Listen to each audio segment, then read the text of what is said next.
So when the Ukraine war started, it's before I even invented the mathematics, dog. I didn't even invent the mathematics till like they started inventing the math for it. I think for like at least a year after the war started, maybe a year and a half. From Nikola Tesla's 369 triangle, then I started whipping out all the mathematics.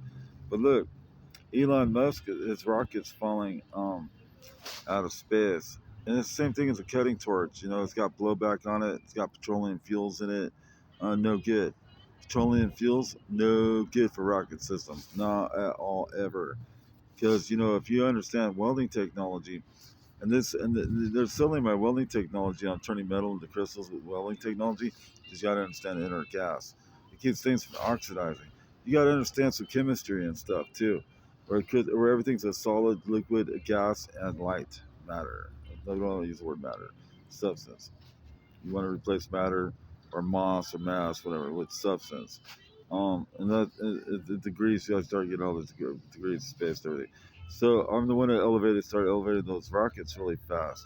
I'll try and come up with all the ways to keep oxygen into the systems and all that kind of stuff. You know what I mean? And they started going faster and faster rockets. I was like, quick, dude, quick. But then it took me a little while longer because I started thinking about the gases, inert gases, TIGs, and plasma cutters and everything.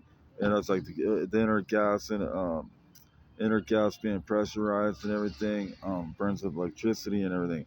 And then you start to realize, wait a minute, man, how do I get that? How do I get that atmospheric air pressure? What's called velocity. When you put your car hand out the car window, you're trying to engineer it to suck the air into it. So with pumps and stuff, it's sucking that. So think about it on a pressurized gas can. You get it's like a tankless water heater. So you get that pressure when you get going. The faster and faster you get going, you get that air pressure required to burn that air, no matter if it's flammable or non-flammable. It'll burn the same. And water burns too. A lot of all that water in the atmosphere. We got so much water in the atmosphere, so much drinking water. You don't need to take it from the ground and stuff or the rivers and streams. You pull it right out of the atmosphere because that burns too. And that's how you get this new space rocket that can travel through space. They say space doesn't have gases or atmosphere in it. They're lying. They're so full of it. Everything's a gas planet, dog. The sun is in a furnace with all kinds of. They're always talking about the solar winds and everything. It's all helium-3 and all this cool stuff. You know what I mean? They're so full of it. They don't know what they're talking about. They're just pretenders trying to act smart, so they can get a lot of money in the universities on laundered tax dollars. You know, school should be free with wages, dog.